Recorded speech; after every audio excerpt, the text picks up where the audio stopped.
The searing Texas sun beat down on Willow Kincaid's shoulders as she trudged the dusty half-mile from the stagecoach stop to Concord's Main Street, her trunk dragging heavily behind her. It was 1876, and the small town that sprawled before her looked nothing like the thriving community her father's letters had described before his passing 3 months prior. "You can do this," she whispered to herself in the lilting Irish cadence that still clung to her tongue despite 8 years in America. Her father had moved them from Dublin when she was 16, settling in Boston where her accent had been merely one of many. But now, at 24, she was alone in Texas, come to claim the small ranch her father had purchased sight unseen before his heart gave out. Willow paused to wipe the perspiration from her brow with a handkerchief, trying to maintain some semblance of dignity despite the heat. Her dark auburn hair, typically pinned precisely at the nape of her neck, had begun to loosen, tendrils curling damply at her temples. Her emerald green traveling dress, perfectly suitable for the Boston spring she'd left behind, felt suffocating in the Texas heat. The dusty main street of Concord, Texas, presented a collection of weathered buildings, a general store, the Frontier Hotel, a saloon unsurprisingly named the Lucky Strike, and various other establishments that made up the backbone of a frontier town. People moved with purpose, barely sparing her a glance as she struggled with her heavy trunk. "Excuse me," she called to a passing man in a worn suit. "Could you kindly direct me to Mr. Thornton's law office?" The man stopped short, his eyebrows rising as he heard her accent. "You'll be wanting the building just past the bank, miss, the white one with the blue door." His gaze lingered a moment longer than necessary. "You're new to these parts." "Yes, I've come to settle my father's affairs." She kept her explanation brief, already noting how the man's expression had shifted at her accent. "Well, good luck to ye, lassie," the man said with an exaggerated brogue that sounded nothing like her own speech before tipping his hat and continuing on his way. Willow felt her cheeks burn. It certainly wasn't the first time someone had mocked her accent, but it never failed to sting. Taking a deep breath, she pushed forward. The sooner she settled her father's affairs, the sooner she could decide whether to stay or return to Boston. Mr. Thornton's office was mercifully cool compared to the scorching street outside. The lawyer, a thin man with spectacles perched precariously on his nose, looked up from his desk as she entered. "Miss Kincaid, I presume?" he asked, rising to greet her. "Yes, Willow Kincaid." "Thank you for agreeing to meet with me." The moment she spoke, Thornton's expression changed, the polite smile faltering just slightly. He recovered quickly, gesturing to a chair across from his desk. "Please have a seat. I've prepared all the necessary documents regarding your father's property." The Lazy K Ranch, as he named it, is approximately 5 miles outside of town. He shuffled through papers on his desk. "It's not much, Miss Kincaid, 20 acres with a modest cabin and barn. There are a few head of cattle, but I'm afraid the place has been untended since your father purchased it 3 months ago." "I understand.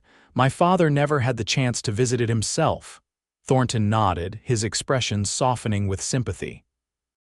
"Patrick Kincaid seemed like a good man from our correspondence. I was sorry to hear of his passing." "Thank you." Willow swallowed against the familiar tightness in her throat. "I'm hoping to honor his dream by making something of the ranch if possible." "That's admirable, Miss Kincaid, but I feel obligated to point out that ranching in these parts is difficult work for a man with experience, let alone. He trailed off, seemingly searching for a diplomatic way to finish his thought. "A woman alone," Willow supplied with a small, tight smile. "Or perhaps you mean an Irish woman alone." Thornton at least had the decency to look embarrassed. "I simply mean that life here can be challenging. The land is unforgiving and the people can be set in their ways. I'm not afraid of hard work, Mr. Thornton. And I've dealt with people's ways before." After signing the necessary papers and receiving the deed to her property, Willow inquired about transportation to her new home. "The Jacksons run the livery at the end of the street," Thornton advised. "They might have a wagon you could hire." Or perhaps he hesitated. Wade Remmington stops by town most Fridays. He owns the neighboring property to yours. Perhaps he'd be willing to take you out there. Wade Remmington, Willow repeated the name. Yes, one of the more successful ranchers in the area. His land borders yours to the east and south. He's a fair man, keeps to himself mostly. And when might I find him today? If he's in town, he'll likely visit the general store before heading back. Tall fellow, usually wears a black Stetson, can't miss him. After leaving Thornton's office, Willow made her way to the general store, her trunk still dragging behind her. The store was comfortingly familiar, similar to shops she'd known in Boston, with its wooden shelves stocked with everything from foodstuffs to tools to bolts of fabric. The proprietor, a round woman with kind eyes, greeted her from behind the counter. "Can I help you, dear?" "I'm just looking for someone, Mr. Remmington. I was told he might be here today." "Wade," the woman smiled. "He usually comes in later. Is there something I can help you with instead?" "I'm Willow Kincaid. I've just arrived to take over my father's property, the small ranch outside of town." "Patrick Kincaid's daughter. Oh, I'm Martha Green. Your father spoke so fondly of you when he came to purchase supplies." Her smile faltered. "We were all so sorry to hear of his passing." "Thank you, Mrs. Green. Will you be staying in town tonight? The Frontier Hotel is clean if basic." "Yes, I think that would be wise until I can assess the condition of the cabin." The bell above the door jingled, and both women turned to see a tall man entering. He removed his black Stetson, revealing hair the color of sun-bleached wheat and eyes as blue as a summer sky. His face was tanned and weathered, speaking of years spent outdoors, but Willow guessed he wasn't more than 30. He moved with the easy confidence of a man comfortable in his own skin. "Afternoon, Martha," he said, his voice deep and measured. "Wade, perfect timing. This young lady was just asking after you." The man, Wade Remmington, turned his attention to Willow, those blue eyes assessing her with open curiosity. "Mr. Remmington," Willow began, extending her hand. "I'm Willow Kincaid. I've just arrived to claim my father's property, which I understand borders yours." "Patrick Kincaid's daughter." His handshake was firm but not crushing. "I'm sorry about your father. Never met him myself, but I heard he was planning to start fresh out here." "Thank you." "That was his intention, yes." She took a breath, then continued. "I was wondering if you might be willing to help me reach the property tomorrow. Mr. Thornton mentioned you sometimes provide assistance to newcomers." Wade considered her for a moment, then nodded. "I can take you out there." "I'm heading back that way after I finish my business in town." "Oh," Willow hadn't expected such an immediate offer. "I've taken a room at the hotel for tonight. I thought perhaps tomorrow morning. No sense in waiting. The cabin's been sitting empty." "Better to see what you're dealing with in daylight." His tone wasn't unkind, but it was matter of fact. "I'll be ready to leave in an hour if that suits you." Before Willow could respond, the door opened again, admitting a group of men who seemed to have come straight from the nearby saloon, judging by their boisterous demeanor. "Well, if it ain't the mighty Wade Remmington," one of them called out, his words slightly slurred. "Buying out more small ranchers today?" Wade's expression didn't change, but Willow noticed his shoulders tense slightly. "Just picking up supplies, Cooper, same as always." The man named Cooper noticed Willow and grinned, revealing a gold tooth. And who might this lovely lady be? Martha stepped forward protectively. "This is Miss Kincaid, Patrick Kincaid's daughter. She's come to take over her father's property." "Is that so?" Cooper looked her up and down in a way that made Willow's skin crawl. "Well, welcome to Concord, Miss Kincaid."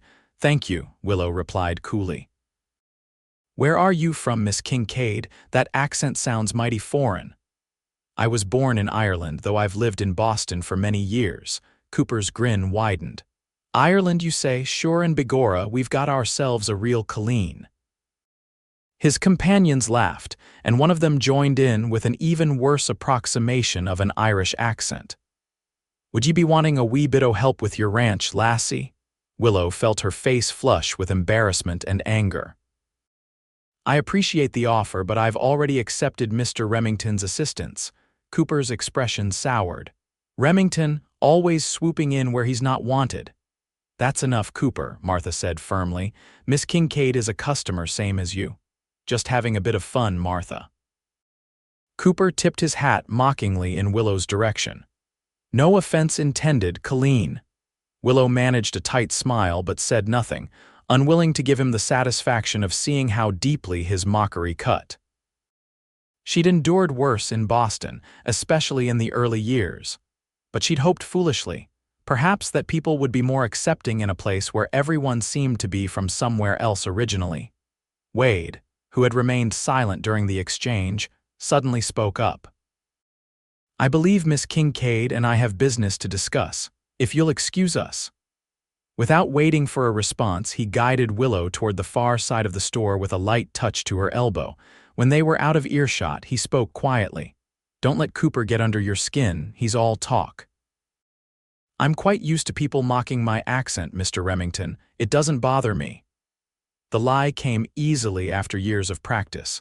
Wade studied her face for a moment, and Willow had the unsettling feeling that he saw right through her facade. Well, it bothers me, he said simply. Your accent is part of who you are. No one has the right to mock you for it. Willow blinked in surprise. That's kind of you to say. Not kind. Just true. He glanced toward the front of the store where Cooper and his friends were now bothering Martha about tobacco prices. Are you ready to leave soon? I can help with your trunk. Yes, I just need to collect a few supplies for the night. Mr. Thornton mentioned the cabin might need some attention. That's putting it mildly. Patrick, your father, never lived there. The place has been empty since old man Jenkins passed last winter.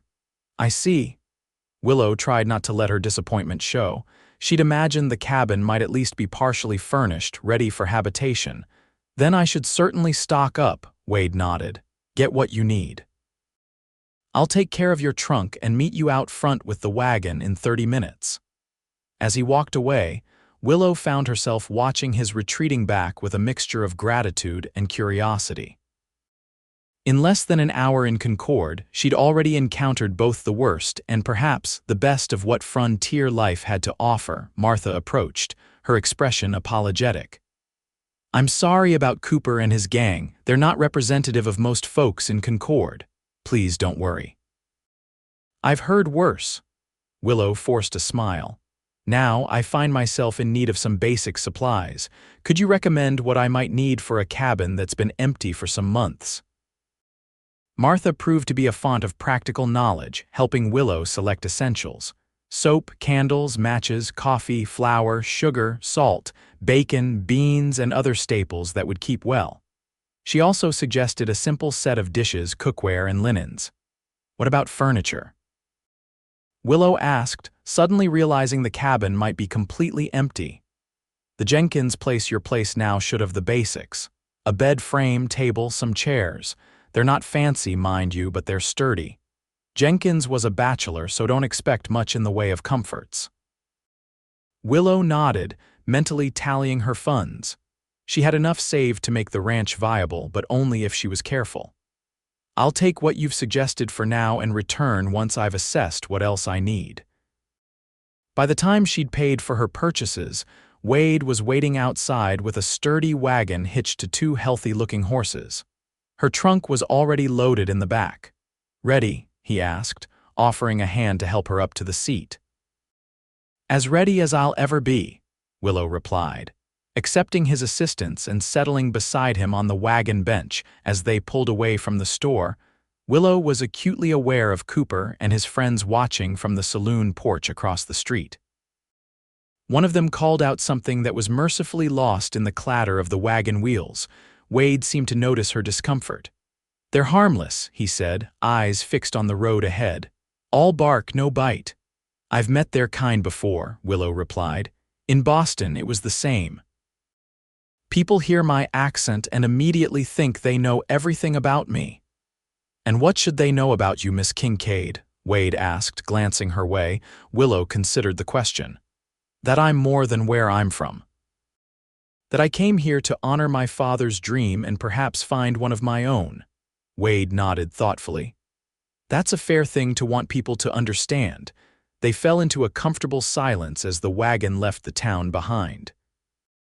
The landscape opened up around them, rolling hills covered in grass that rippled like water in the gentle breeze, occasional stands of oak and mesquite providing islands of shade. Despite the heat, Willow found herself captivated by the wild beauty of the land. "It's nothing like Boston," she murmured, almost to herself. "I imagine not," Wade replied. "Too open for you?" "No, actually. There's something freeing about all this space. In Boston, everything feels crowded, buildings pressing in on all sides. That's what draws most people here, the freedom, room to breathe, to build something that's truly yours." "Is that what drew you?" Wade was quiet for a moment. "I was born in Tennessee. My family came west when I was 12, looking for a fresh start after the war. My pa built up our ranch from nothing." His jaw tightened slightly. "Lost him 5 years ago, been running the place ever since." "I'm sorry about your father," Willow said softly. "It seems we have that in common." Wade nodded his acknowledgement. "Your father bought a good piece of land. Small, but the water rights are solid. Jenkins kept a decent herd, about 30 head. Your father purchased them along with the property, but they've likely scattered without anyone tending them." "I know very little about cattle ranching," Willow admitted. "My father worked for the railroad in Boston. This ranch was to be his retirement." Wade shot her a sidelong glance. "It's hard work. Not many women choose it willingly." "I'm not afraid of hard work, Mr. Remmington, and I don't have many other options at present. You could sell. I know several people who'd be interested in the property." "Including yourself?" Willow asked, suspicion creeping into her voice. Wade's expression remained neutral. "It would make sense, given how our properties connect. But no, I'm not looking to buy you out, Miss Kincaid, just stating facts."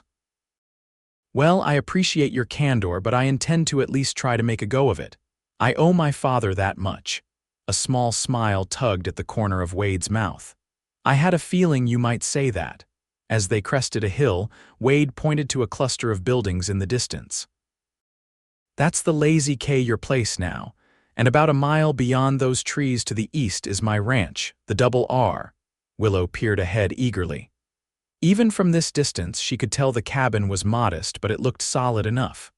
A small barn stood nearby, along with what appeared to be a corral. As they drew closer, the true state of the property became apparent. The cabin was weathered but intact, though the porch sagged slightly on one side. The barn's door hung crooked on its hinges, and the corral fence had several broken rails. "It needs work," Wade said, stating the obvious. "Yes, it does," Willow agreed, refusing to let disappointment color her voice. "But it has good bones, as my father would say." Wade pulled the wagon to a stop in front of the cabin and set the brake. "Let's see what we're dealing with inside." The cabin's interior was surprisingly spacious, one large room with a stone fireplace at one end and a small alcove for the bed at the other. A simple wooden table with 4 chairs stood in the center, and a few shelves lined one wall. Everything was covered in a thick layer of dust, and cobwebs festooned the corners, but the structure itself seemed sound. "The roof doesn't leak," Wade noted, looking up at the ceiling. "That's half the battle right there." Willow ran a finger along the table, leaving a clean streak in the dust. "It's better than I expected, actually. With some cleaning and a few repairs, it will be quite habitable." Wade looked at her with what might have been newfound respect. "Most city women would be in tears by now." "I'm not most women, Mr. Remmington, and I wasn't always city-bred. We lived in a cottage not much different from this in Ireland until I was 16. "Wade," he said suddenly. "Pardon, my name is Wade. If we're going to be neighbors, Mr. Remmington seems overly formal." Willow smiled. "Very well, Wade, and I'm Willow." They spent the next hour bringing in her supplies and trunk from the wagon. Wade checked the fireplace to ensure it drew properly and showed her how to operate the hand pump at the sink, which thankfully still worked after some vigorous priming. "The outhouse is round back," he explained. "And there's a small garden plot behind it, though it's all weeds now. Jenkins used to grow vegetables there." "I can resurrect that," Willow said confidently. I've always had a knack for growing things, Wade nodded. That'll serve you well. He hesitated, then added, I should check the barn before I head back. The barn was in worse shape than the cabin. A section of the roof had partially collapsed, allowing rain to damage the hay stored inside. The stalls were empty except for ancient, moldering straw. I'll need to repair this before winter, Willow mused, surveying the damage. Before you bring in any livestock, Wade corrected. You'll need a horse at minimum and somewhere to shelter your cattle when you round them up. Round them up. Willow repeated, the enormity of the task suddenly dawning on her. Wade's expression softened slightly at her obvious consternation. Your father's cattle are out there somewhere, likely mingled with other herds. They're branded with the Lazy K, so they're legally yours, but getting them back will take skill and time. Skills I don't possess, Willow said quietly. I could help, Wade offered, seeming surprised by his own words. Not out of charity, he added quickly. In exchange for your help with my spring roundup next month, I'm short-handed this year. Willow stared at him, trying to determine if this was pity or a genuine offer. What would this help entail? I've got a few hands who can spare a day to help gather your cattle. We'd bring them back here, count them, check for new calves, and make sure they are all properly branded. In return, you'd help cook for my crew during roundup 10 men for about a week. Cook, Willow raised an eyebrow. Because I'm a woman, Wade looked momentarily taken aback. Because everyone pulls their weight according to their abilities.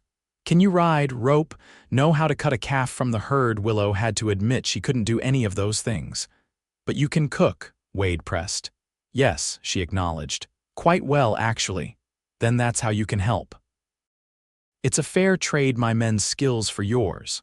Put that way, Willow had to concede it was reasonable. Very well. When would this cattle gathering happen?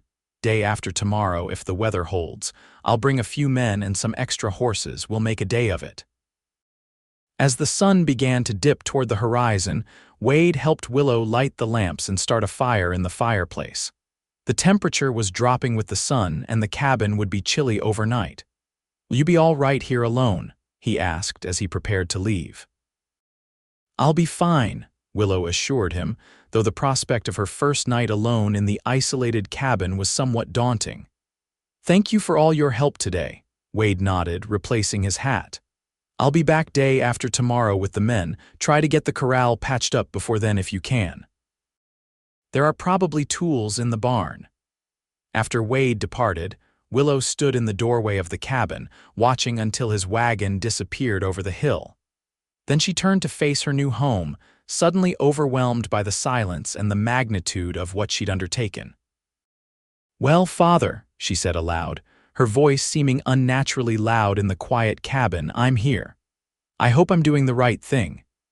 There was no answer, of course, but as she closed the door against the gathering darkness, Willow felt a strange sense of rightness settle over her. This place, for all its dilapidation, felt more like home than their cramped Boston apartment ever had. She spent the evening cleaning enough of the cabin to make it habitable for the night, sweeping away cobwebs and dust, wiping down surfaces, and making up the bed with the fresh linens she'd purchased. She prepared a simple meal of beans and bacon cooked over the fireplace and ate at the newly cleaned table, planning the work ahead. The list was daunting. Repair the barn roof, fix the corral, clean the cabin thoroughly, find and retrieve her father's cattle, learn how to care for them, plant a garden, and somehow make this small ranch profitable enough to sustain her. It seemed an impossible task for one woman alone. Yet as she lay in bed that night, listening to the unfamiliar sounds of the Texas countryside, the distant howl of coyotes, the rustle of wind through the grass, the occasional lowing of cattle far off, Willow felt a determination take root inside her. She would make this work, not just for her father's memory, but for herself. The next day dawned clear and warm, and Willow wasted no time getting to work. She found tools in the barn, as Wade had suggested: a hammer, saw, nails, and other necessities. Though she had limited experience with repairs, she set about fixing the corral first, replacing broken rails and reinforcing weak spots. It was hard, physical work, but there was satisfaction in seeing tangible progress. By midday, she was sweaty and sore but pleased with her efforts. The corral wouldn't win any beauty contests, but it would hold cattle. She took a break to eat a light lunch, then turned her attention to exploring the property more thoroughly. Behind the cabin, she discovered an overgrown garden plot with a few hardy herbs still growing among the weeds: rosemary, thyme, and what looked like mint. There was also a small chicken coop, long abandoned but structurally sound. Fresh eggs would be wonderful, she mused, adding chicken procurement to her mental list. Further exploration revealed a small stream running along the northern edge of the property, explaining the lush grass in that area. Willow knelt by the water, running her fingers through the cool current. Water was life out here, she knew that much. Her father had chosen well. As she walked back toward the cabin, Willow noticed movement in the distance, a rider approaching. For a moment she tensed, remembering Wade wasn't due until tomorrow. But as the rider drew closer, she recognized the black Stetson and relaxed. Wade dismounted when he reached the yard, tying his horse to one of the newly repaired corral posts. "Afternoon," he called, eyeing her handiwork. "You've been busy." "I thought you weren't coming until tomorrow," Willow replied, suddenly conscious of her appearance, hair escaping its pins, clothes dusty from work, face likely smudged. Change of plans. Weather's turning, storm coming in from the west. He gestured toward the horizon where dark clouds were indeed gathering. "Wanted to check you had everything battened down. First storms of spring can be fierce." "I appreciate the warning. The cabin seems sturdy enough," Wade nodded. "It is, but that barn roof needs attention before a heavy rain." He glanced at the darkening sky. "We've probably got a few hours. I can help you patch it enough to keep the worst out." "You don't need to. Neighbors help neighbors out here," Wade interrupted. "It's how we all survive." And so they spent the afternoon working on the barn roof, with Wade showing Willow how to replace broken shingles and seal gaps. He was a patient teacher, explaining each step clearly and letting her do much of the work herself while providing guidance. "You learn quick," he observed as they finished the last section. "I've always been a fast study," Willow replied, enjoying the satisfaction of a job well done. "My father said it was my best quality and my worst fault." "How so?" "I'm quick to learn but also quick to think I know everything." She smiled ruefully. "It's gotten me into trouble more than once." Wade's lips quirked upward. "I can imagine." As they climbed down from the roof, the first distant rumble of thunder reached them. The western sky was now a wall of dark clouds and the wind had picked up considerably. "That's moving fast," Wade said, frowning at the approaching storm. "I should get back." "Is it safe to ride in this weather?" Willow asked, concerned. Wade hesitated, looking from the storm to his horse and back to Willow. "Probably not ideal," he admitted reluctantly. "Then stay," Willow offered. "At least until it passes. I've made a stew for dinner, there's plenty." Wade seemed to weigh his options before nodding. "Obliged." They settled his horse in one of the newly cleaned stalls in the barn with some feed Wade had brought in his saddlebags, then hurried to the cabin as the first fat raindrops began to fall. Inside, the cabin was warm from the fire Willow had maintained throughout the day. The stew bubbling in the pot over the flames filled the air with a savory aroma that made Willow suddenly aware of how hungry she was after a day of hard work. "It smells good," Wade commented, removing his hat and hanging it on a peg by the door. "An old Irish recipe," Willow explained as she stirred the pot. "Simple but hearty beef, potatoes, carrots, and a few herbs I found growing wild behind the cabin."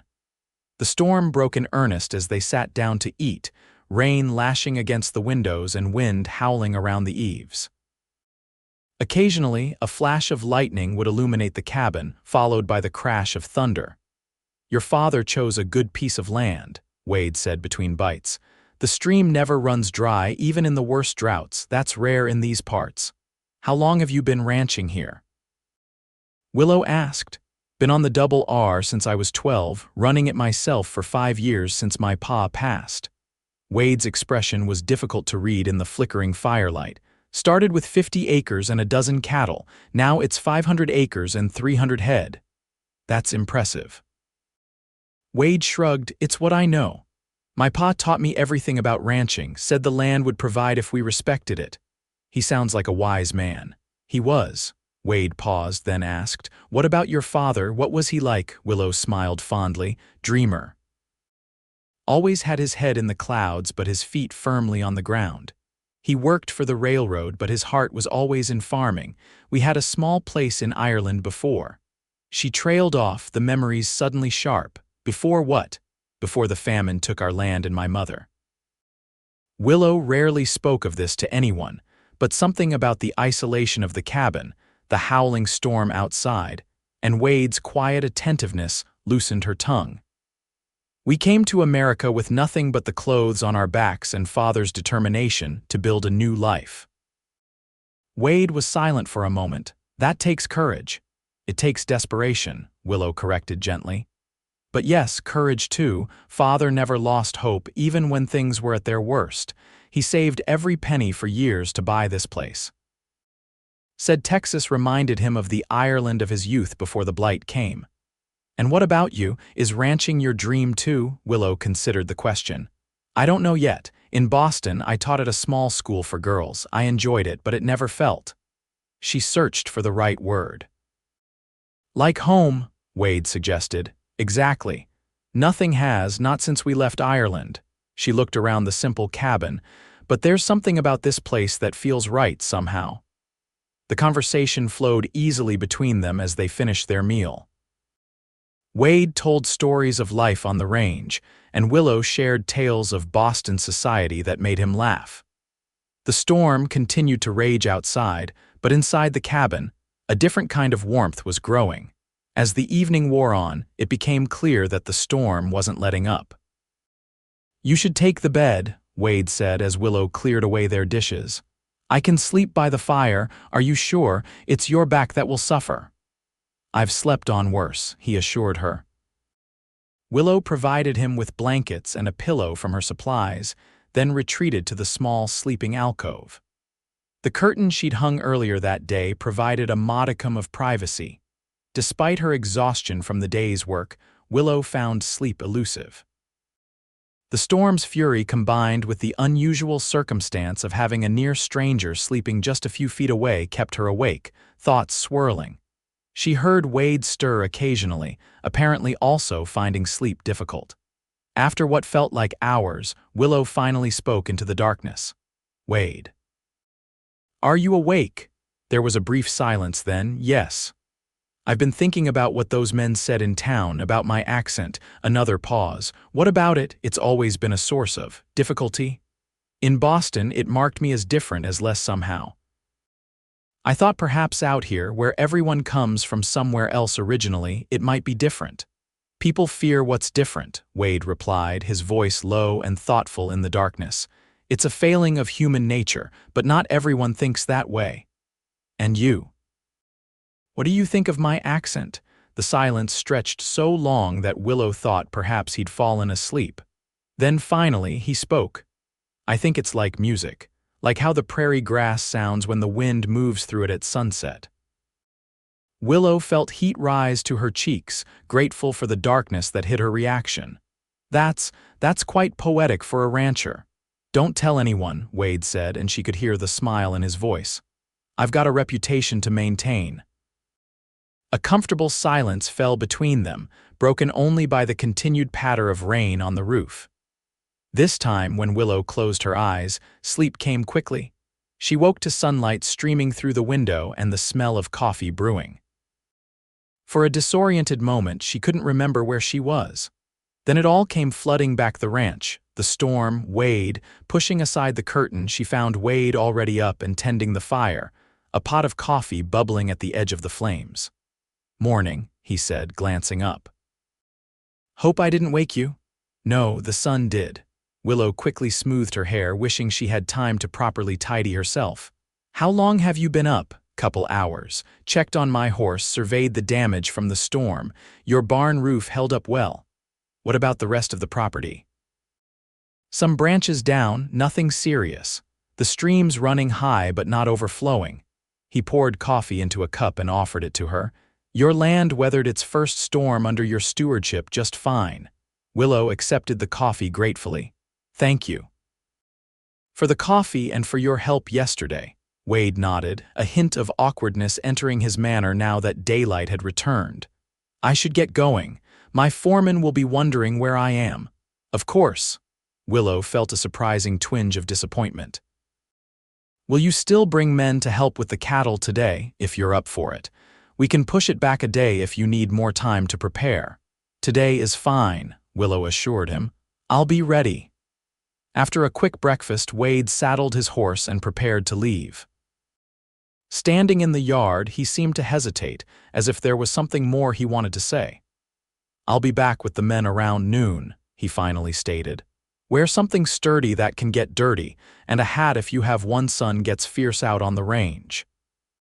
I'll be ready, Willow repeated, suddenly eager to prove herself capable. Wade nodded, then mounted his horse in one fluid motion that spoke of years of practice.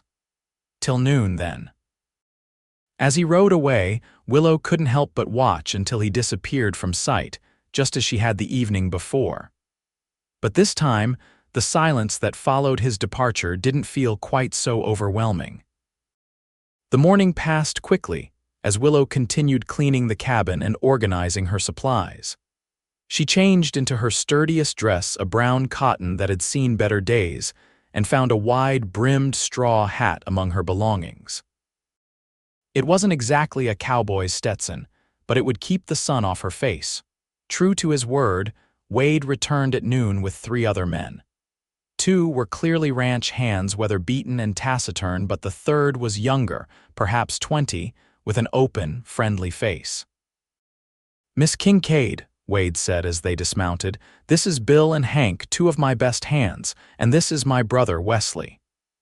The younger man removed his hat, revealing the same wheat-blonde hair as Wade, though his eyes were brown rather than blue.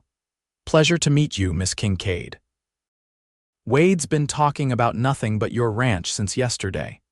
Wade shot his brother a look that Willow couldn't quite interpret. We brought an extra horse for you, he said, gesturing to a gentle-looking chestnut mare. She's steady and won't give you any trouble. Willow eyed the horse with a mixture of determination and trepidation. I should warn you, I haven't ridden much. Bareback on a pony in Ireland doesn't count, Wade asked with the hint of a smile. Willow returned the smile. That was a long time ago. Wesley will ride alongside you. He's got a knack with first-time riders. The younger Remmington beamed at this rare praise from his brother. It'll be like falling off a log, Miss Kincaid, except hopefully without the falling part. With Wesley's patient guidance, Willow managed to mount the mare without embarrassing herself too badly. The horse Daisy, Wesley called her, seemed content to follow the other horses as they set out across the rolling grassland. So how are you finding Texas, Miss Kincaid? Wesley asked as they rode. Bit different from Boston, I'd wager. Quite different, Willow agreed, but beautiful in its own way. Wade says you're planning to run the ranch yourself. That's mighty brave, or mighty foolish, depending on who you ask, Wesley laughed. Well, I think it's admirable. Not many women would take on such a challenge. They rode for about an hour, crossing a wide expanse of grassland dotted with mesquite trees and prickly pear cactus. Wade and his men kept a sharp eye out for cattle, occasionally pointing out distant shapes that Willow could barely distinguish as animals. There, Bill called out suddenly, pointing toward a small copse of trees. Lazy K brand, boss, Wade nodded. Good eye, let's round them up. What followed was an education for Willow. The men worked with a coordinated precision that spoke of years of practice, moving the cattle with subtle signals and occasional shouts. Even Wesley, who had been riding beside Willow, joined in with evident skill. Wade rode up beside her, his horse prancing slightly with excitement. We've found about 15 heads so far, he reported. Most look healthy. There's a few calves born this spring that'll need branding. How many should there be total? Willow asked. Your father bought 30 from Jenkins' estate. We'll likely not find them all in one day, but this is a good start. By late afternoon, they had gathered 22 cattle, including 5 spring calves. Wade decided it was enough for one day, and they began the slow process of driving the herd back toward the Lazy K. Willow watched in fascination as the men worked, each seemingly knowing exactly what to do without needing direction. Wesley rejoined her, explaining the process as they went. Cattle are creatures of habit, he told her. They like to follow the same paths, drink from the same water sources, makes them predictable, which is good for ranching. You seem to know a lot about it, Willow observed. Wesley grinned. Been doing it since I could sit a horse. Wade's the real expert, though. He's got a sense about cattle, knows what they're thinking before they do. Willow glanced ahead to where Wade was riding point, his tall figure silhouetted against the late afternoon sky. There was something undeniably impressive about him in his element, confident and capable. When they finally reached the Lazy K, the sun was setting, casting long shadows across the yard. The men skillfully herded the cattle into the corral where they milled about nervously in their new surroundings. They'll settle soon enough, Wade said, dismounting. We'll need to brand those calves tomorrow. Willow slid from her horse with less grace but managed not to fall. Her legs felt wobbly after hours in the saddle. Thank you all of you for your help today. I've prepared a meal to show my appreciation. The men brightened at the mention of food, and even Wade looked pleased. Willow had spent part of the morning preparing a large pot of stew and baking bread, expecting hungry workers by day's end. As they sat around the cabin's table, eating heartily and recounting the day's adventures, Willow felt a sense of accomplishment unlike anything she'd experienced before. These cattle represented the beginning of her new life, a tangible connection to her father's dream. You did well today, Wade said quietly, as the others launched into a good-natured argument about the best way to break a wild horse. Most first-time riders would have complained more. I'll likely be feeling it tomorrow, Willow admitted, but it was worth it. I've never seen anything quite like watching you all work with the cattle. It was impressive. It's just what we do. Wade seemed almost embarrassed by the praise. Tomorrow we'll brand those calves and check the herd for any health issues. After that, they're yours to manage. And how exactly do I do that? Willow asked, a hint of anxiety creeping into her voice. Wade considered her for a moment. I could show you the basics. Come by a few evenings a week, teach you what you need to know. I wouldn't want to impose. It's not an imposition, Wade interrupted. Like I said, neighbors help each other out here, and in return I'll help with your roundup as agreed, Wade nodded. That starts in 2 weeks. It'll be hard work. Cooking for 10 hungry men is no small task. I'm looking forward to it, Willow said, surprised to find it was true. Despite the aches and exhaustion, there was something deeply satisfying about the day's work. After the meal, Wade's men took their leave, heading back to the Double R for the night. Wesley, last to go, leaned down from his horse to speak to Willow. Don't mind my brother's gruff ways, Miss Kincaid. He doesn't talk much, but when he does, he means every word. Willow smiled. I've noticed that about him. He's impressed by you, you know, doesn't say it outright, but I can tell. With a tip of his hat, Wesley turned his horse and followed the others. Wade, who had been checking on the cattle one last time, approached as Wesley rode away. What was my brother filling your head with? Nothing of consequence, Willow replied, still smiling. Wade looked skeptical but didn't press the issue. I'll be back tomorrow morning to help with those calves. After that, we'll start your ranching education in earnest. I'll be an apt pupil, Willow promised. As Wade mounted his horse, he paused, looking down at her with an expression she couldn't quite read in the gathering dusk. Your accent, he said suddenly. It was stronger today when you were tired. Willow felt herself flush. I've worked hard to soften it over the years. Don't. The word was almost a command. Don't change it. It's part of who you are. Before she could respond, he touched the brim of his hat in farewell and rode off into the deepening twilight. leaving Willow staring after him with a curious warmth spreading through her chest. Over the next 2 weeks, a routine developed. Wade would come by the Lazy K most evenings, teaching Willow the basics of cattle ranching, how to check for diseases, what plants were poisonous to the herd, how to tell when a cow was ready to calve.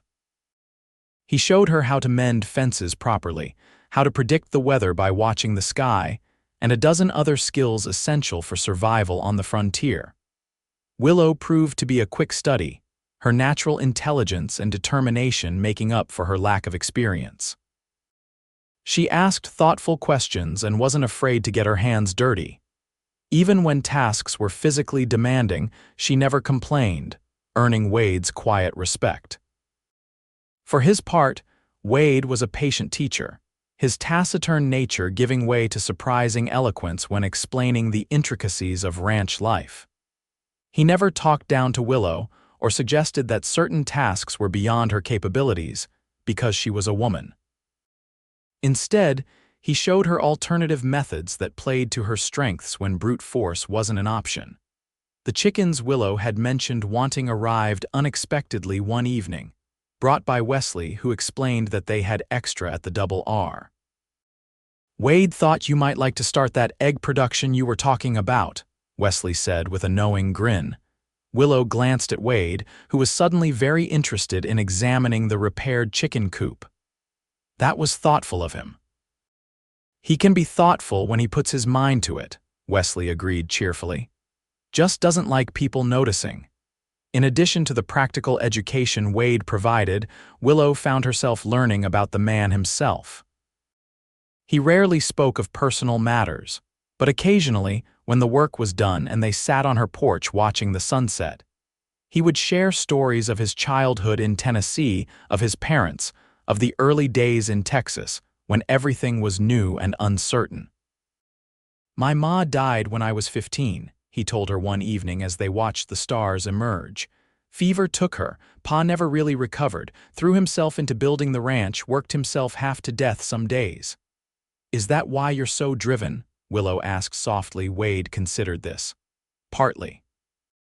Partly it's just knowing what needs doing and doing it." He glanced at her. "You understand that, I think. You're much the same." It was true. Despite their different backgrounds, Willow and Wade shared a fundamental approach to life: face challenges head-on, work hard, and never make excuses. This mutual recognition formed the foundation of a respect that was deepening into something more, though neither acknowledged it openly. As the days passed, Willow found herself looking forward to Wade's evening visits with increasing anticipation. She told herself it was simply because she valued the knowledge he shared, but in quiet moments she admitted there was more to it. His presence brought a sense of rightness, of completion to her days. The town of Concord, when Willow visited to purchase supplies, presented a different challenge. Cooper and his friends made a point of mockingly exaggerating Irish accents whenever she was within earshot, and other townspeople were cautiously polite at best. Martha Green remained friendly, but many seemed to view Willow as an oddity, a single woman attempting to run a ranch, with her foreign accent and city ways. "Don't let them get under your skin," Wade advised when Willow mentioned the coolness she'd experienced. "They'll come around once they see you're serious about staying, and if they don't," Wade shrugged, "then they don't, their loss." The simplicity of his outlook was refreshing. Wade judged people by their actions, not their origins or accents. It was one of the qualities Willow found most admirable in him. 2 weeks after the cattle drive, just as Willow was beginning to feel somewhat confident in her ranching abilities, Wade arrived with news. "Roundup starts tomorrow," he announced. "I'll send Wesley with a wagon for you at dawn." Despite her agreement to help, Willow felt a flutter of nervousness. "What exactly will be expected of me?" "You'll be working with our cook, Hector. He's been with us for years, knows how to feed a crew efficiently. You'll help prepare meals, keep coffee brewing, that sort of thing." Wade hesitated. "The men can be rough around the edges, but they're respectful. If anyone gives you trouble, let me know." "I can handle myself," Willow assured him, though she appreciated his concern. "I know you can." There was something like pride in his voice. "But my men know better than to disrespect a woman under my protection." The phrase, "under my protection," lingered in Willow's mind long after Wade had gone. There was something both old-fashioned and deeply reassuring about it. In Boston, such a statement might have seemed patronizing, but out here, where danger could come in many forms, it felt like a promise she could rely on. Wesley arrived as promised at dawn, driving a wagon loaded with supplies. "Morning, Miss Kincaid, ready for the big adventure." "As ready as I'll ever be," Willow replied, securing the cabin door and climbing up beside him. "The men are excited about having a new cook helping out," Wesley chatted as they drove. "Hector's a fine cook, but his repertoire is limited to beans, beef, and biscuits." "Word is you make proper desserts," Willow laughed. "I may have packed some dried apples and cinnamon with that in mind." The Double R Ranch was larger and more established than Willow had imagined. The main house was a substantial two-story structure built of local stone and timber, with a wide porch wrapping around three sides. Nearby stood a bunkhouse, barn, and various outbuildings, all well maintained. Several corrals contained horses in various stages of training, and beyond stretched fenced pastures where cattle grazed. "It's impressive," Willow said, taking in the scope of the operation. "Wade built most of it himself after Pa died," Wesley said with evident pride. "The original house burned down in '71. Wade salvaged what he could and rebuilt it stronger." As they pulled up to the house, Wade emerged from the barn, deep in conversation with an older man Willow hadn't met before. Seeing the wagon, he broke off and approached. "Willow, glad you could make it." His greeting was as economical as ever, but there was a warmth in his eyes that made her heart beat a little faster. "This is Miguel, my foreman." Miguel, a weathered man with salt and pepper hair and intelligent dark eyes, tipped his hat. "Señorita Kincaid, welcome to the Double R." "Thank you for having me," Willow replied. "I hope I can be of help." "Any help is welcome during roundup," Miguel assured her. "It is, how do you say, all hands on deck." Wade gestured toward a building behind the main house. "The cookhouse is through there. Hector's expecting you."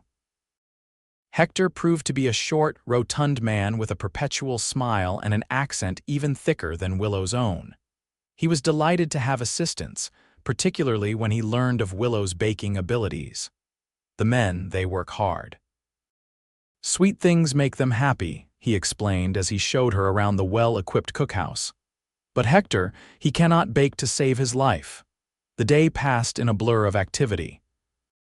While the men were out gathering cattle from the far reaches of the ranch, Willow and Hector prepared massive quantities of food beans simmered in iron pots, sourdough bread baked in the brick oven, and beef stew thick enough to sustain men working from dawn to dusk. Willow also prepared an apple cobbler that filled the cookhouse with a fragrant aroma that had even Hector closing his eyes in appreciation. By late afternoon, the first groups of men began returning, driving cattle ahead of them to be sorted in the large corral near the barn. Willow watched from the cookhouse door as Wade directed the operation with quiet authority, seeming to be everywhere at once, resolving disputes, making decisions, keeping the complex process moving smoothly. When the dinner bell rang at sunset, the men streamed in, dusty, tired, and ravenously hungry. Willow and Hector served the food cafeteria style, filling plate after plate with hearty portions. The men were polite if reserved, many of them clearly curious about the Irish woman helping in the kitchen but too hungry to ask questions. Wade was the last to come in, having ensured all the cattle were properly secured for the night. He looked exhausted, with dust coating his clothes and lines of fatigue etched around his eyes. "Sit," Willow commanded, setting a plate piled high with food before him. "You look dead on your feet." Too tired to argue, Wade sat and began to eat. Around them, the bunkhouse buzzed with conversation and the clatter of utensils on tin plates. Several men were already on their second helpings of cobbler, making appreciative noises. "Your apple thing is a hit," Wade observed between bites. "Apple cobbler," Willow corrected with a smile. Simple but effective, like the best things in life. His eyes met hers briefly before returning to his plate. After dinner, most of the men retreated to the bunkhouse while Willow and Hector cleaned up the kitchen. Wesley appeared to help, whistling cheerfully as he dried dishes. "Wade says you'll be staying in the main house," he informed Willow. "In the guest room. He wouldn't hear of you sleeping in the cookhouse like Hector does." Willow was surprised by the arrangement but couldn't deny being grateful. The idea of a proper bed after a long day was appealing. Once the kitchen was clean, Wesley escorted her to the main house, chatting amiably about the day's work and tomorrow's plans. "We brought in about 100 head today. Tomorrow will be busier. We expect to gather at least twice that many from the south pastures." The guest room was simple but comfortable, with a brass bed, washstand, and small dresser. Fresh towels and a pitcher of water had been set out, and the window overlooked a small garden at the side of the house. "Bathrooms down the hall if you need it," Wesley explained. Wade had indoor plumbing put in last year, hot water and everything. Ma would have loved it. Left alone, Willow gratefully washed away the day's grime and changed into her nightgown. Despite her exhaustion, she found herself drawn to the window, gazing out at the star-filled Texas sky. The Double R slumbered beneath the celestial canopy, peaceful now that the day's labors were done. A movement caught her eye. Wade, walking slowly from the barn toward the house, his gait betraying his fatigue. He stopped in the yard, looking up at the same stars that had captured Willow's attention. Something in his solitary contemplation tugged at her heart. For all his capability and strength, there was a loneliness about him that resonated with her own. The next 5 days followed a similar pattern. Willow rose before dawn to help Hector prepare breakfast for the hungry crew. The men worked from sunup to sundown, bringing in cattle from the far reaches of the ranch, while Willow and Hector kept them fed and hydrated. In the evenings, after cleanup was complete, Willow would sit on the main house porch, too tired to do more than watch the activity in the yards as the last of the day's work was completed. Sometimes Wade would join her briefly, equally exhausted but seemingly drawn to her company. Their conversations were often short, practical exchanges about the day's work or plans for the next, but occasionally they would lapse into a comfortable silence, simply sharing space and the peaceful end of another demanding day. On the 6th day, as roundup was nearing completion, Willow was rolling out dough for biscuits when Cooper and 3 of his cronies rode into the yard. Through the cookhouse window, she watched as Wade approached them, his stance wary. "What's Cooper doing here?" she asked Hector, who was stirring a pot of beans nearby. The cook glanced up. "He owns neighboring ranch to east. Small place, not well run. Some cattle get mixed in roundup sometimes." Willow moved closer to the window, unable to hear the conversation but noting the increasing tension in Wade's posture. Cooper seemed to be arguing, gesturing animatedly while his companions sat their horses with hands resting too casually near their holstered guns. After several minutes, Wade pointed toward the sorting pens and the group moved in that direction, disappearing from Willow's view. She returned to her biscuits, but her mind remained on the confrontation. "Cooper is trouble?" she asked Hector. "Always," the cook confirmed with a frown. "Bad neighbor, takes more than his share, gives nothing back. Senor Wade, he is patient man, but Cooper..." He made a disgusted sound. "Cooper pushed too far one day." An hour later, as Willow was taking fresh coffee to the men working the sorting pens, she encountered Cooper and his men preparing to leave. They had several cattle tied behind their horses, presumably their property recovered from the roundup. Cooper spotted her and nudged one of his companions. "Well, if it isn't the Irish Colleen playing house on the Double R." Willow straightened her spine and continued her task, determined to ignore the taunt. But Cooper wasn't so easily discouraged. He maneuvered his horse to block her path. "Heard you've been spending an awful lot of time with Remmington. Neighborly of him to help a poor widow woman." His tone made the innocent words sound suggestive. "I'm not a widow, Mr. Cooper, And yes, Mr. Remmington has been very helpful as I learn to manage my father's ranch." Willow kept her voice steady, refusing to show how his presence unsettled her. "Father's ranch, is it?" Cooper sneered. "That little patch of dirt won't support you for long. When you're ready to sell and you will become see me, I'll give you a fair price." "The Lazy K isn't for sale," Willow replied firmly. "Now if you'll excuse me, I have work to do." She attempted to step around him, but Cooper shifted his horse to remain in her path. "Pretty accent you've got there, Colleen. Say something else in that charming Irish way." His friends snickered, and Willow felt her face flush with anger and embarrassment. Before she could respond, a new voice cut through the tension. "The lady asked you to move, Cooper." Wade stood a few yards away, his expression dangerously calm. Behind him, several of his ranch hands had paused in their work, watching the confrontation with interest. Cooper's smirk faltered slightly, but he rallied. "Just having a friendly chat with Miss Kincaid here. No harm in that." "Doesn't look friendly from where I'm standing," Wade observed, moving closer. "And you've got your cattle, time for you to ride on." For a tense moment, Cooper seemed to consider defiance, then with a forced laugh he backed his horse away. "Sure thing, Remmington, just being neighborly." He tipped his hat mockingly to Willow.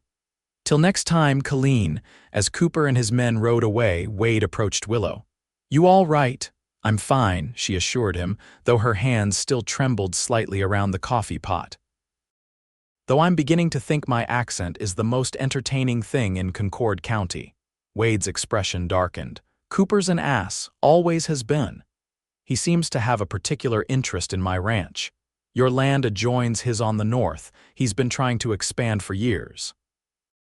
Wade took the coffee pot from her hands. "Don't worry about him. Cooper talks big but doesn't usually back it up. Usually, he's not stupid enough to start real trouble with the double R."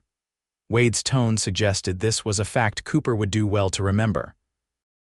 As they walked back to the cookhouse together, Willow found herself wondering about the history between Wade and Cooper.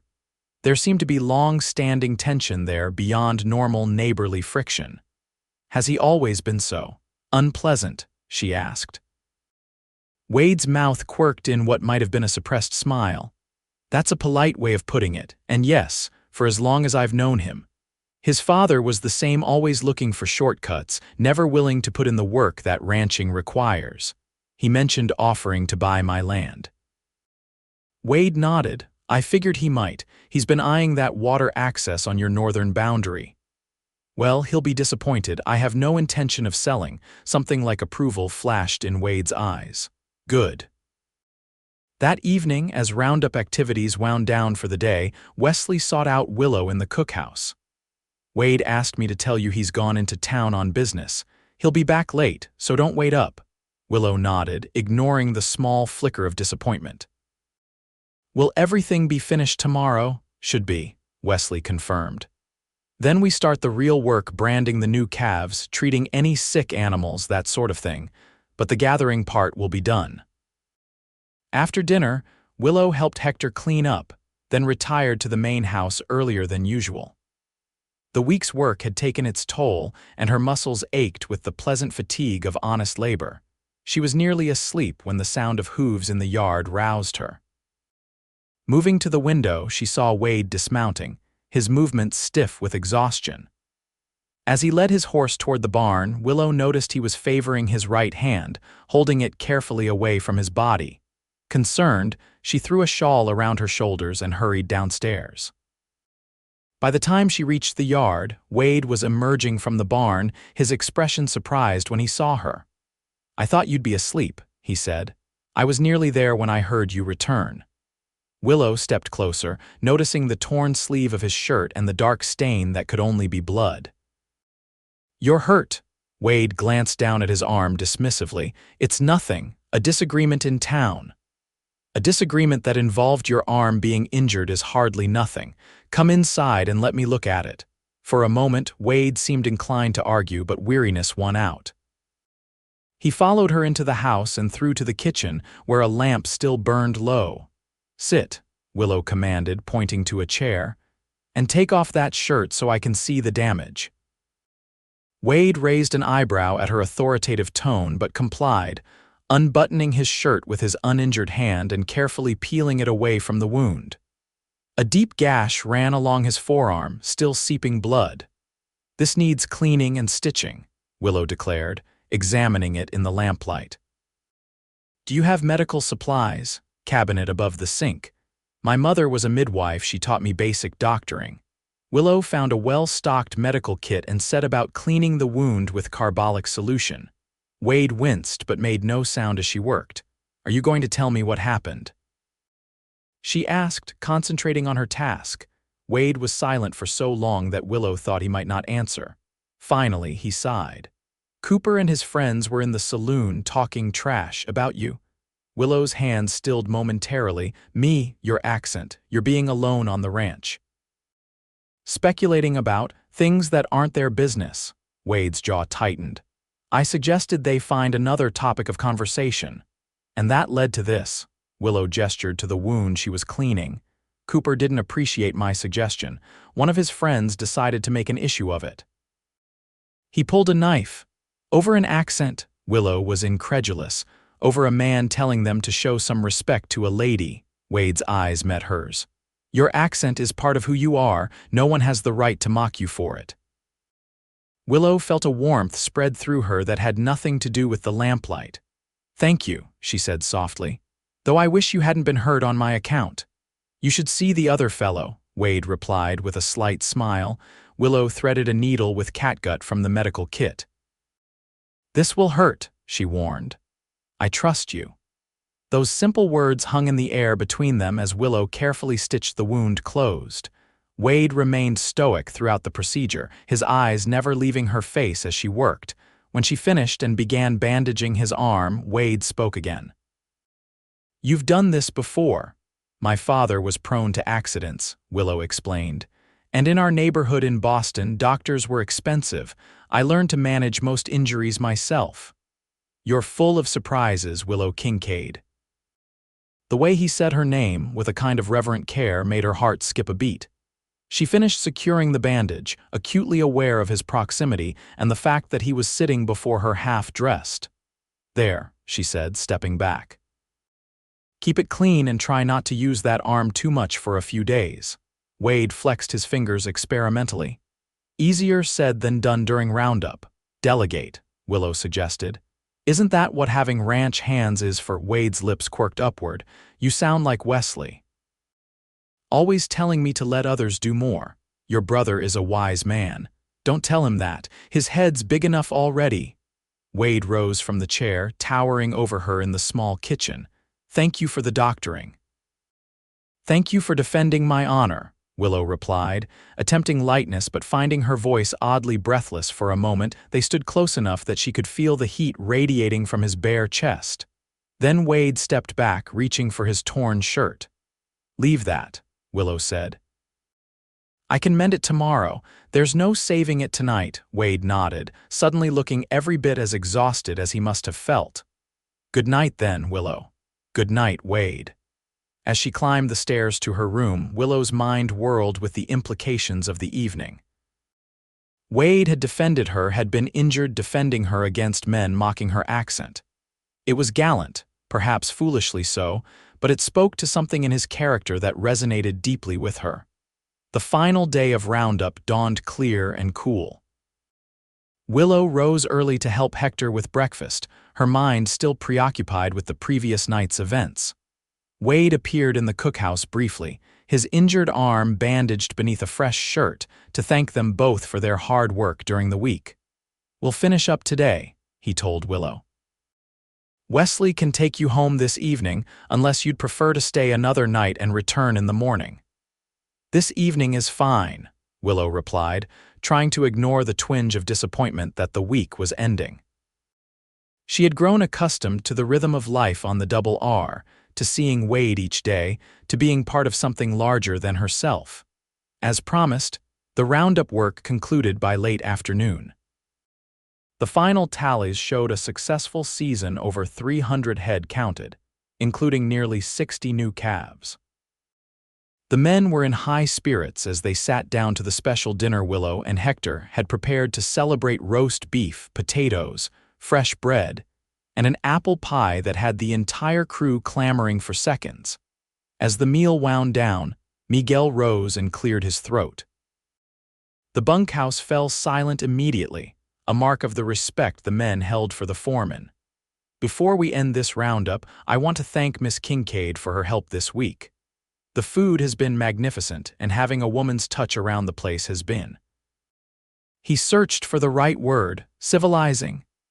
The men laughed and banged their tin cups on the table in appreciation. Willow felt her cheeks grow warm at the unexpected recognition. "Thank you," she said when the noise died down. "It's been a pleasure to work with all of you. I've learned a great deal about ranching this week."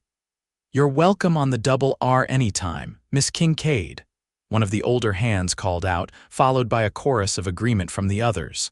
Wade, who had been quietly observing from the doorway, stepped forward. "Miss Kincaid has her own ranch to run," he reminded them. "But we're grateful for her help and hope she'll consider us good neighbors." There was something in his tone that silenced the good-natured calls from the men, not a rebuke exactly, but a gentle reminder of boundaries. Willow caught Wesley's eye across the room, noting the younger Remington's knowing smile. After dinner, as Willow was packing her few belongings in the guest room, there was a knock at the door. She opened it to find Wade standing there, his expression uncharacteristically uncertain.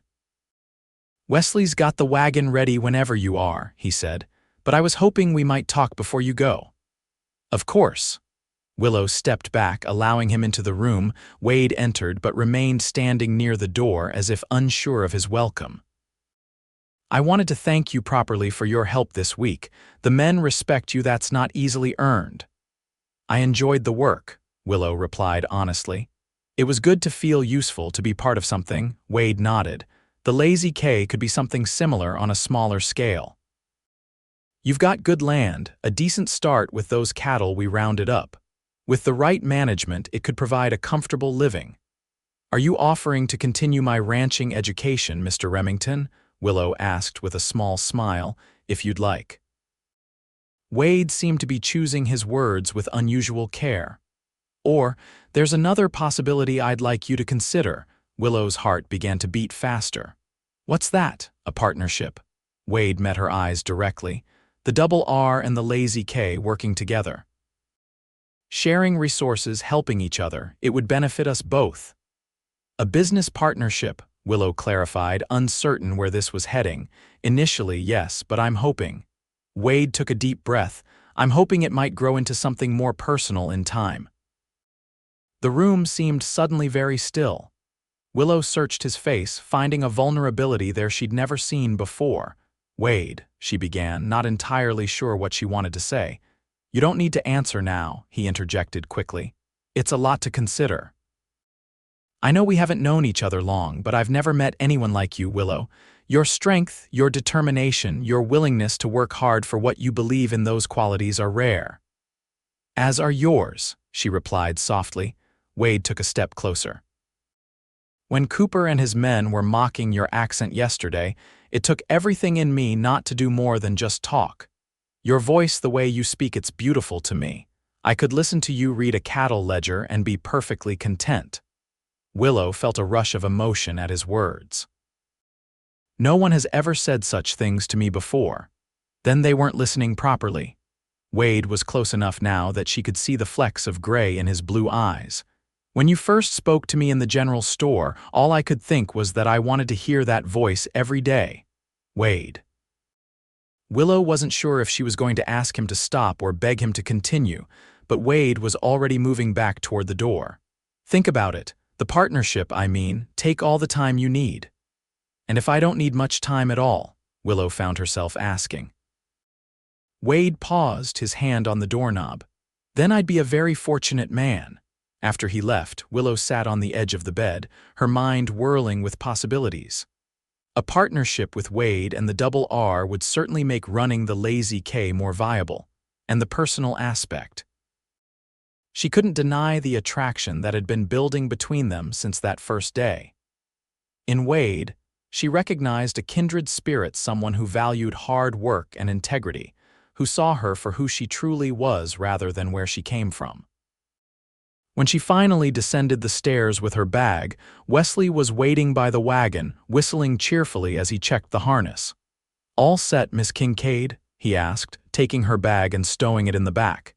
"Yes, thank you, Wesley." "Wade's not coming to see you off," Wesley informed her as he helped her up to the seat.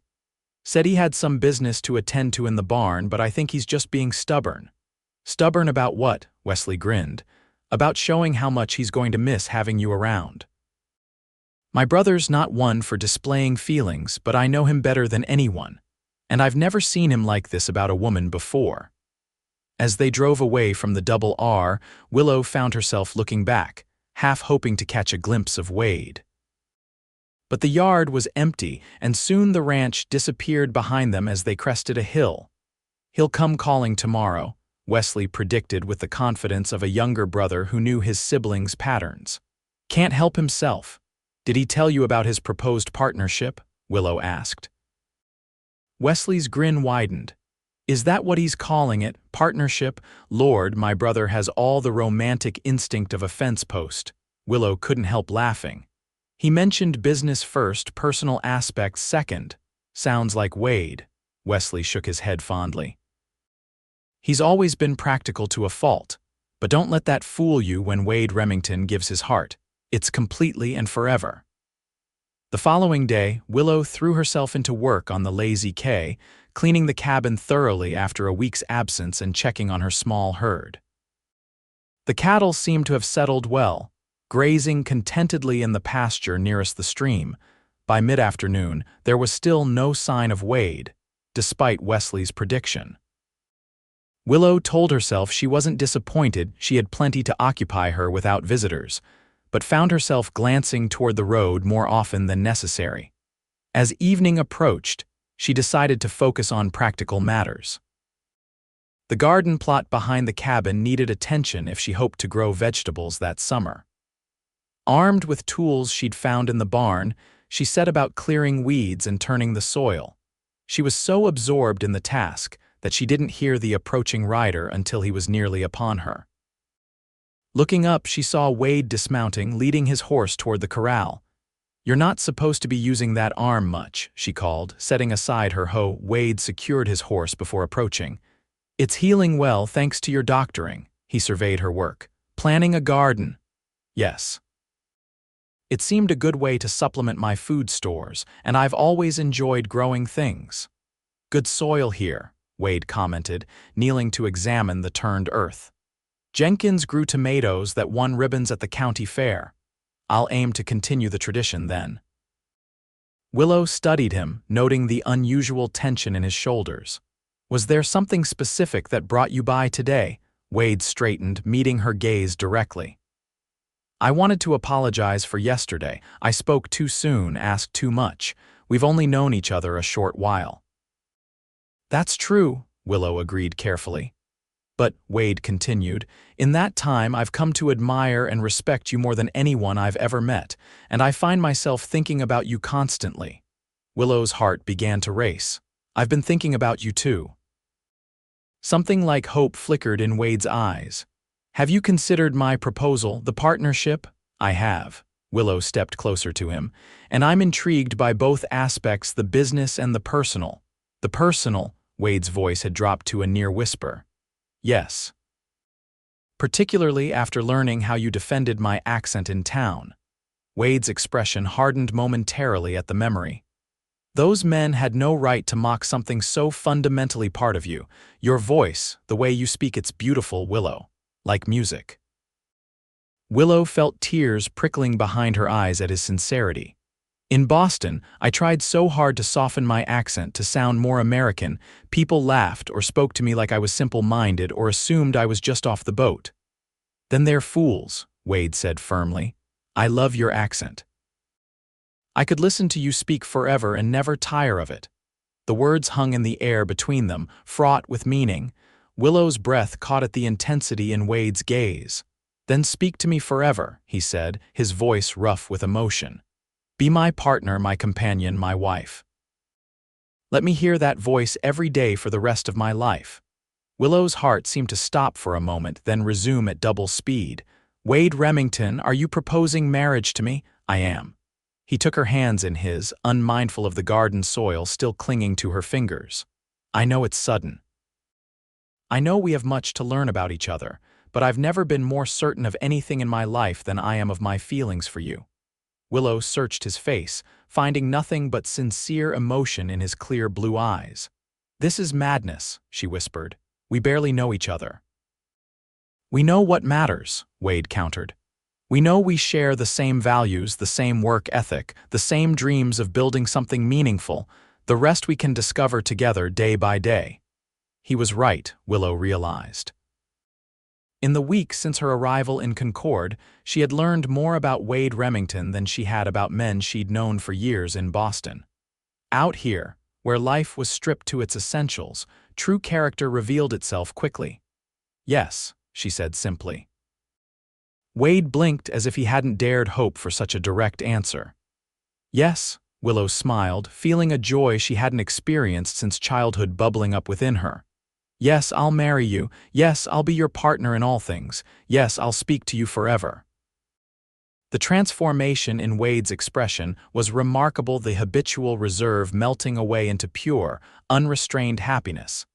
He pulled her into his arms, mindful even in his excitement of his healing wound.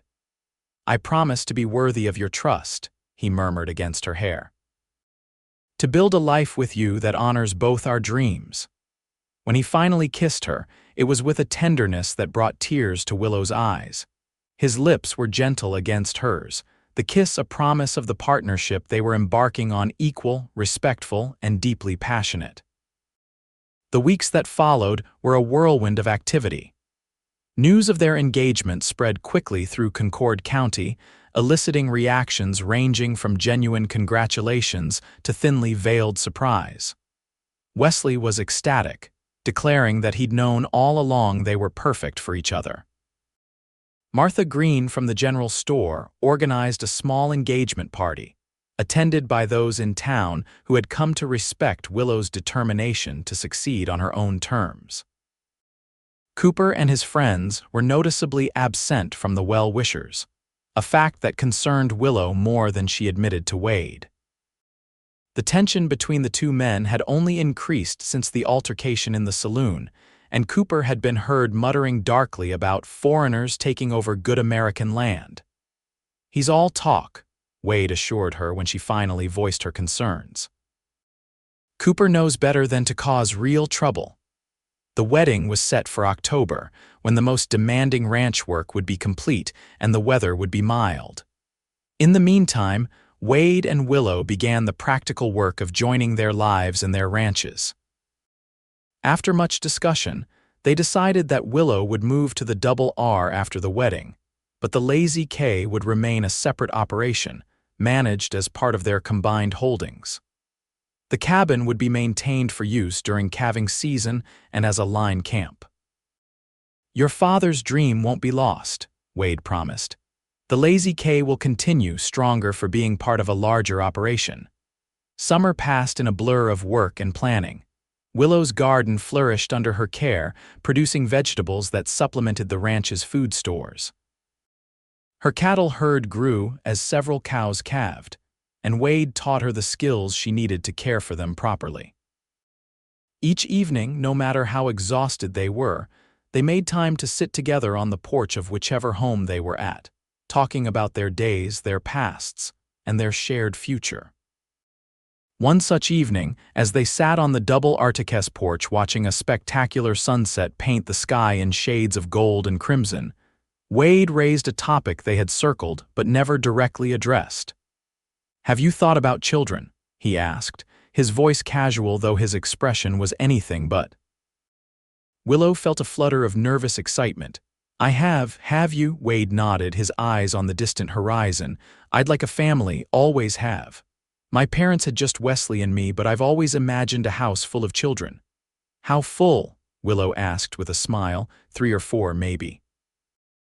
Wade glanced at her. "If you're willing." "I'd like that," Willow said softly. "Very much." Wade's arm tightened around her shoulders. They'll have your accent, he noted with evident pleasure. Willow laughed. Perhaps, or yours, or a blend of both. As long as they have your spirit, Wade said, they'll do just fine in this world. As October approached, the preparations for the wedding intensified. Willow ordered a dress from a dressmaker in San Antonio, a simple but elegant gown of ivory silk with lace trim. Wade, at Wesley's insistence, purchased a new suit from the same city, though he drew the line at the fancy embroidered waistcoat his brother suggested. The ceremony was to be held at the Double R, with a local judge officiating and guests from throughout the county attending. Even Miguel's normally stoic expressions softened when discussing the upcoming celebration, and Hector was planning a feast that would be remembered for years to come. A week before the wedding, Willow rode out to the Lazy K alone to collect the last of her personal belongings. The cabin, which had been her home for nearly 6 months, felt smaller now, its limitations more apparent after spending time in the spacious Double R house. Still, there was a charm to the simple structure that tugged at her heart. "I'll not be abandoning you," she told the cabin as she packed the last of her clothes into a trunk. "You'll still be part of our lives." As she was loading the trunk onto her wagon, a rider approached from the direction of Cooper's ranch. Willow shaded her eyes against the afternoon sun, recognizing Cooper himself as he drew nearer. "Afternoon, Miss Kincaid," he called, his tone falsely pleasant.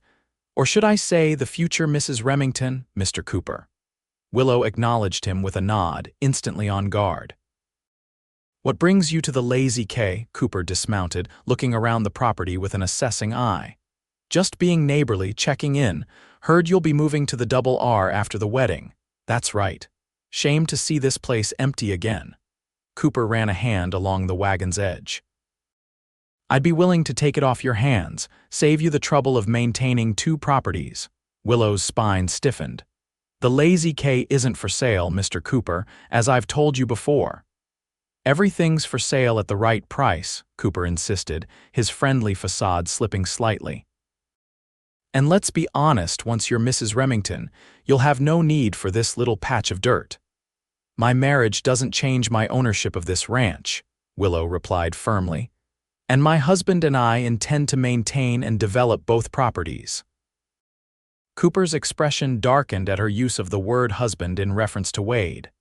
"Remington's gotten too big for his britches since his pa died, thinks he can control the whole county. I believe he simply wants to run his ranch in peace, as do I." "Peace," Cooper laughed harshly. "There's no peace in ranching, Colleen. There's only those with the power and those without." He stepped closer, his manner suddenly threatening. "And you do well to remember which side you're on before you tie yourself to Remmington permanently." Willow stood her ground, though her heart was racing. "I know exactly where I stand, Mr. Cooper, and I'd appreciate it if you'd leave my property now." For a tense moment, Cooper didn't move. Then the sound of approaching hoofbeats drew their attention to the road, where Wade and Wesley were riding toward them at a gallop. Cooper stepped back, a calculating look replacing the threatening one. "Think about my offer, Miss Kincaid. It still stands, wedding or no wedding." By the time Wade and Wesley reached the yard, Cooper was already mounting his horse. The 2 parties exchanged curt nods as they passed each other on the road. "What did he want?" Wade demanded as he dismounted, his expression thunderous. "To buy the Lazy K, apparently," Willow replied, trying to keep her voice steady. "He seemed quite insistent." Wade's jaw tightened. "Did he threaten you?" Not explicitly, but the implication was there. Wesley, who had been examining the ground near where Cooper had stood, looked up with a grave expression. "He was armed, Wade. I can see where his gun dug into the dirt when he dismounted." Wade's face hardened further. "He knows better than to come here armed and alone with you." "I'm fine," Willow assured him, though the encounter had left her more shaken than she cared to admit. "Let's just finish loading the wagon and head back to the Double R." But Wade wasn't so easily diverted. "This has gone far enough. Cooper needs to understand that harassing you is not acceptable." "And how do you propose to make that clear?" Willow asked, concerned by the dangerous edge in Wade's voice. The wedding is in a week. Let's not create more trouble now. Wade visibly struggled with his anger before finally nodding. You're right. But after the wedding, Cooper and I are going to have a very clear conversation about boundaries. The incident cast a shadow over what should have been a joyful week of final preparations. Wade insisted that Willow not visit the Lazy K alone again, and he stationed one of his hands at the property to keep an eye on things until after the wedding. Despite the tension with Cooper, the days leading up to the ceremony were filled with excited anticipation. Friends and neighbors arrived from throughout the county, some staying at the Double R, others in town at the Frontier Hotel. Wesley took his role as best man with utmost seriousness, ensuring that every detail was perfectly arranged. Martha Green, who had become a dear friend to Willow, served as her matron of honor. On the morning of the wedding, Willow woke to brilliant sunshine streaming through her window in the guest room she'd occupied on and off for months. Today would be the last time she used this room tonight. She would move into the master bedroom with Wade, beginning their life together as husband and wife. The thought brought both nervousness and excitement. Though their courtship had been unconventional and swift by most standards, Willow had no doubts about her feelings for Wade. In him, she had found not only a partner who respected and valued her, but a man who loved her completely, accent, determination, and all. Martha arrived shortly after breakfast to help Willow dress for the ceremony. As she fastened the tiny buttons on the back of the ivory gown, she chatted about the guests who had already gathered in the yard, where chairs had been set up facing an arch of autumn flowers. The whole county's turned out, Martha reported. Even old Judge Peterson, who hasn't left his ranch in 3 years, says he wouldn't miss seeing Wade Remmington finally meet his match. Willow laughed, her nervousness easing. Is that how people see us, as matches for each other? Those with eyes in their heads do, Martha confirmed, securing the last button. The way you two look at each other, well, it's plain as day to anyone paying attention. When Willow was fully dressed, with her hair arranged in an elegant knot adorned with small white flowers, Martha stepped back to admire the effect. You look beautiful, my dear. Wade won't know what hit him. A knock at the door announced Wesley, come to escort her downstairs. The young man's eyes widened when he saw her. Miss Kincaid, Willow Eurovision, my brother's the luckiest man in Texas. Thank you, Wesley. Willow took his offered arm, her heart pounding with anticipation. Is everything ready? Judge is in place, guests are seated, and Wade's wearing a path in the grass with his pacing. Wesley grinned. He's nervous as a long-tailed cat in a room full of rocking chairs, though he'd never admit it. The ceremony itself passed in a blur of emotion for Willow. She would later remember fragments vividly, the look of awe on Wade's face when he first saw her, the strength of his hands holding hers as they spoke their vows, the cheers of the assembled guests when the judge pronounced them husband and wife, and most of all, the tenderness of their first kiss as a married couple. The celebration that followed was everything a frontier wedding should be: abundant food, lively music provided by local musicians, dancing that continued well into the night, and an atmosphere of genuine joy that infected even the most reserved guests. As the evening wore on, Willow found herself standing slightly apart from the festivities, watching Wade dance with Martha Green. His usual reserved demeanor had given way to uncharacteristic exuberance, and he was laughing at something Martha had said. He loves you something fierce, a voice said beside her, and Willow turned to find Miguel, Wade's foreman, watching the same scene. I love him too, Willow replied simply. Miguel nodded. I've known that boy since he was 12 years old, watched him grow into the man he is. Never seen him happier than these past months with you, he smiled, a rare expression on his weathered face. Your accent, it is from Ireland, yes? It is, Willow confirmed, surprised by the question. My mother, she came from Spain, had an accent thick as summer molasses her whole life. Miguel's eyes grew distant with memory. My father loved the sound of it, said it was like music to him. Wade has said something similar about mine, Willow admitted. Smart man, your husband. Miguel raised his glass in a small toast. May you have many years of happiness together, Senora Remmington. The title, her new name, sent a thrill through Willow. She was Willow Remmington now, Wade's wife, partner in all things. As if sensing her thoughts, Wade looked up from his dance with Martha, his eyes finding Willow across the yard. The love in his gaze was so palpable it took her breath away. Later that night, after the last guests had departed or retired to their rooms, Wade and Willow stood alone on the porch of what was now their home. The stars blazed overhead in the clear October sky, and a gentle breeze carried the scent of autumn across the land.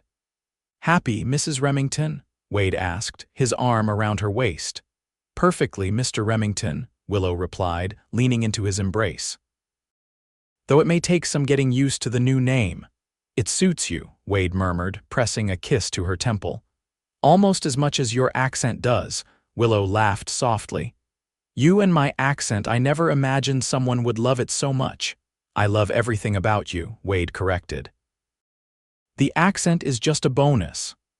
As they stood together under the vast Texas sky, Willow reflected on the journey that had brought her to this moment.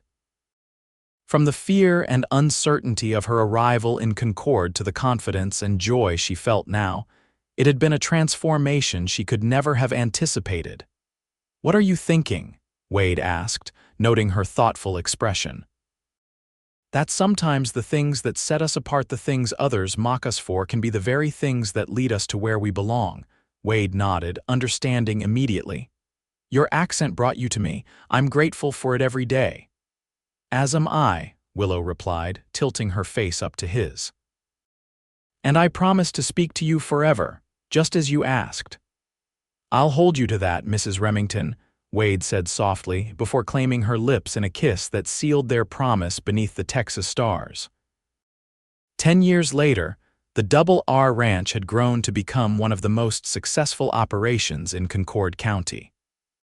The main house had been expanded to accommodate the growing Remmington family, and the Lazy K cabin had been preserved and improved, serving as both a line camp and a special retreat for Wade and Willow. On a warm spring evening, Willow sat on the Double Artiquette's wide front porch, watching her children play in the yard. 8-year-old Patrick, named for her father, was teaching his 6-year-old sister Maeve to rope a practice dummy Wade had set up. 4-year-old twins Connor and Caitlin were engaged in an elaborate game involving stick horses and imaginary cattle rustlers. All 4 children spoke with a distinctive lilt, not quite Willow's Irish brogue, but a unique accent that blended their mother's cadence with their father's Texas drawl. It was, to Willow's ears, the most beautiful sound in the world. Wade emerged from the barn where he'd been discussing breeding plans with Miguel, who despite threats of retirement remained the ranch's foreman. Seeing his family gathered on the porch, Wade's face broke into the smile that, even after a decade of marriage, still made Willow's heart skip a beat. "Papa!" the twins cried in unison, abandoning their game to race toward their father. Wade scooped them up, one in each arm, and carried them back to the porch. Patrick and Maeve, trying to maintain the dignity of their greater years, followed at a more measured pace, though their excitement at their father's return was equally evident. "How are my cowboys and cowgirls today?" Wade asked, setting the twins down and ruffling Patrick's blonde hair so like his own. "I caught the dummy 5 times in a row, Pa," Patrick reported proudly. "And I did it twice," Maeve added, not to be outdone. Her red hair, inherited from her mother, was coming loose from its braids after a day of play. "That calls for celebration," Wade declared, settling into the chair beside Willow and drawing Caitlin onto his lap. Connor immediately claimed his mother's lap, his small head nestled against her shoulder. "Indeed it does," Willow agreed, her accent as strong as the day she'd arrived in Texas. She had long since stopped trying to modify it, embracing instead the identity it represented. "Perhaps some of the apple pie Hector made yesterday." The children cheered at this suggestion. and Willow sent Patrick inside to ask their cook and dear friend to bring out slices for everyone. As they sat together, enjoying the pie and the gentle evening, Wade's hand found Willow's, their fingers intertwining with the easy familiarity of long partnership. "Uncle Wesley's coming tomorrow," Maeve announced through a mouthful of pie. "He promised to bring me a new book from San Antonio." Wesley, now married himself with a young son, had become a successful cattle buyer, his travels taking him to cities throughout Texas. He never returned without gifts for his nieces and nephews who adored their charming uncle. "Did he now?" Wade asked with mock severity. "And did he check with your mother and me first?" Maeve grinned, revealing a missing front tooth. "He said you'd say that, Pa. He also said to remind you that you're not the boss of him anymore." Wade laughed, the sound rumbling deep in his chest. "My brother never changes." After the pie was finished and the children had been sent to wash up before bed, Wade and Willow remained on the porch, watching the sunset paint the sky in brilliant hues of orange and pink. "I had a letter from Martha today," Willow said, leaning comfortably against her husband's shoulder. "The new schoolteacher in town is working out well. Martha says she's young but dedicated." Wade nodded. "Good. Concord needs stability in that position. Too many come and go." "I've been thinking," Willow continued, a note of hesitation entering her voice. "Caitlin will be ready for school next year along with Connor. Perhaps it's time I considered teaching again, even just part-time." Wade turned to look at her, surprised. "You want to teach in town?" "I miss it sometimes," Willow admitted. "Don't misunderstand, I love our life, our ranch, our family more than anything. But teaching was always a joy for me." Wade considered this, his expression thoughtful. "The ride to town would be long for you each day." "Perhaps 2 or 3 days a week to start," Willow suggested. "The older children are in school those days anyway, and the twins could stay with Hector's wife.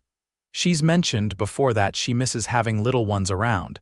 If it's what you want, then we'll make it work," Wade said simply. "You've supported my dreams for this ranch for 10 years. I'll support yours in return," Willow smiled, leaning up to kiss him softly. "That's what partnership is, isn't it? Supporting each other's dreams." "It is indeed, Mrs. Remmington." Their conversation was interrupted by the return of the children, now washed and in nightclothes, clamoring for their bedtime story. "Can you tell us about Ireland again, Mama?" Patrick requested as they settled in the sitting room. "About the green hills and the fairies."